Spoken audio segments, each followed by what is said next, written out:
आज हम पॉलिटी के आगे वाले क्वेश्चंस करेंगे। 50 क्वेश्चन ऑलरेडी हमने पिछली वीडियो में कवर कर चुके हैं और 50 के आगे वाले क्वेश्चंस करेंगे हम। नमस्कार दोस्तों, this is my new YouTube channel. Kindly subscribe the channel, hit the bell icon and also like the video.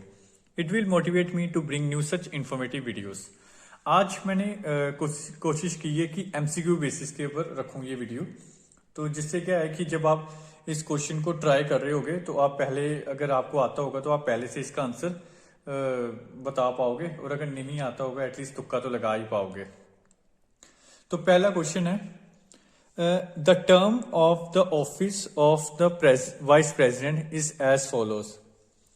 इसका मतलब ये है कि ना कि बताओ कि वाइस प्रेसिडेंट की जो टर्म है वो कितने साल तक रहती है, मतलब वाइस प्रेसिडेंट कितनी देर तक बने रहता है।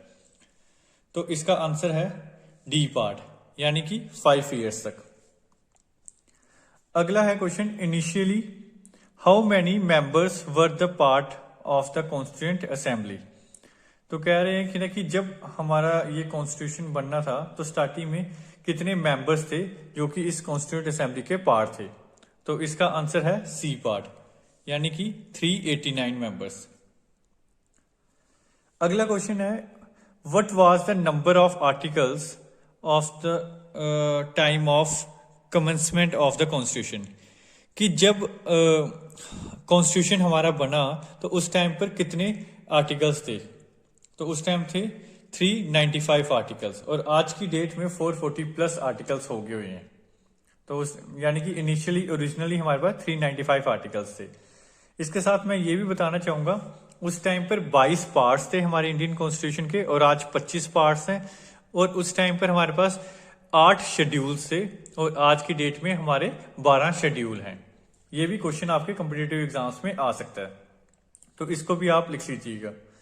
फिर अगला क्वेश्चन है, which of the following schedule of the constitution of India deals with the matter like the formation of the new state. कह रहे हैं जब कभी भी न्यू स्टेट बनानी होती है या किसी स्टेट को काट के न्यू स्टेट उसमें से बनानी होती है, तो उस टाइम पर कौन सा हमारा शेड्यूल यूज होता है। तो मैं आप लोगों को बता देता हूं, उसके लिए हमारा फर्स्ट शेड्यूल यूज होता है। ये ए पार्ट इसका राइट आंसर रहेगा। अगला क्वेश्चन है, विच house is called the upper house of the parliament. कह रहा है कि इसमें से कौन से को किसको हम अपर हाउस बोलते हैं पार्लियामेंट का। तो राज्यसभा जो होती है वो अपर हाउस होती है, तो इसका राइट आंसर बी पार्ट है। राज्यसभा को अपर हाउस बोलते हैं। लोअर हाउस बोलते हैं लोकसभा को। अगर क्वेश्चन में लोअर हाउस से रिलेटेड आ जाएगी लोअर हाउस किसको बोलते हैं, तो वो लोकसभा को बोलते हैं, पर इसका आंसर बी पार्ट है, राज्यसभा। अगला क्वेश्चन है कि the members of the Rajya Sabha are elected for a time period. कि जो राज्यसभा के मेंबर्स होते हैं वो कितनी टाइम पीरियड के लिए बनते हैं। तो इसका आंसर है 6 ईयर्स। तो राज्यसभा के मेंबर का जो टर्म रहता है वो रहता है 6 ईयर्स तक। और उसी तरह से अगर मैं लोकसभा की बात करूं तो उनका 5 साल का रहता है। तो इसका आंसर सी पार्ट है, 6 ईयर्स। फिर अगला क्वेश्चन है, the fundamental duties in the Indian constitution is derived from which country. कहता है कि फंडामेंटल ड्यूटीज हमने कहां से ली हुई है, किस कंट्री से ली है। तो इसका आंसर है रशिया, ए पार्ट। फिर अगला क्वेश्चन है, which article states that there will be a vice president. कह रहा है कि ऐसा कौन सा आर्टिकल है जो ये डील करता है कि हमारा एक वाइस प्रेसिडेंट होना चाहिए। तो इसका राइट आंसर है आर्टिकल 63। फिर अगला क्वेश्चन है कि मैक्सिमम स्ट्रेंथ लोकसभा में ज्यादा से ज्यादा कितने बंदे रखने हैं, मतलब कितने एमपीस हम रख सकते हैं लोकसभा में। तो इसका आज की डेट में इसका डी पार्ट आंसर है 552। लेकिन मैं आप लोगों को यह भी बता दूं कि करंटली जो लोकसभा में मेंबर्स हैं वो टोटल हैं 543। 543 अभी करंटली मेंबर हैं, लेकिन हम रख कितने सकते हैं 552 तक। 543 में से भी 2 जो सीट्स होती थी वो हालांकि एंग्लो इंडियंस की होती थी, पर उन 2 सीट्स को आजकल SC STs को दे दिया गया हुआ है। और इसमें से 20 सीट्स यूनियन टेरिटरी की होती है, और बाकी जो सीट्स रह जाती है वो स्टेट्स की होती हैं। अगला क्वेश्चन है कि the president of India nominate how many members in the Rajya Sabha. कि प्रेसिडेंट को कितने जो मेंबर्स हैं जो राज्यसभा में वो नॉमिनेट कर सकता है। तो इसका सही आंसर है सी पार्ट, 12 मेंबर्स। फिर अगला क्वेश्चन है the parliament can declare seat vacant if A member absent for. इसका मतलब ये है कि अगर कोई एमपी मान लो कि वो छुट्टी पर चले जाता है बिना पार्लियामेंट को बताए हुए या बिना कोई चिट्ठी वगैरह दिए हुए या नोटिस किए बिना, अगर कोई एमपी छुट्टियां ही करता रहता है, मतलब मस्त रहता है, घूमता फिरता है, अगर वो 60 डेज के लिए यानी कि 60 दिन के लिए वो एब्सेंट हो जाता है अगर, तो फिर वो उसको निकाल दिया जाता है, उसकी सीट वैकेंट हो जाती है, फिर से उसको इलेक्शन करने बनेंगे, फिर से उसको जीत कर आना पड़ेगा। तो यानी कि 60 डेज है अगर वो सीट वैकेंट मानी जाती है अगर वो 60 दिन के अंदर अंदर अपनी प्रेजेंट नहीं लगाता है या फिर वो नोटिस नहीं दे देता है कि मैं किस वजह से छुट्टी पर हूं। What was the number of the princely states in India at the time of partition? कह रहा है कि पार्टीशन के टाइम पर कितनी हमारी प्रिंसली स्टेट्स थी। तो इसका जो राइट आंसर है वो है डी पार्ट, इसका 562।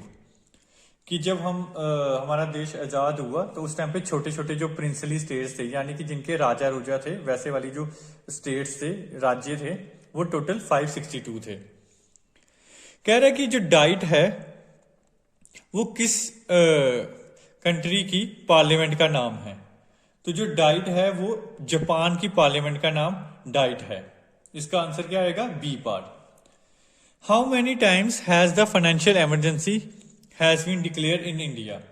कह रहा है कि जो फाइनेंशियल इमरजेंसी है वो हमारे देश में कितनी बारी लगी है।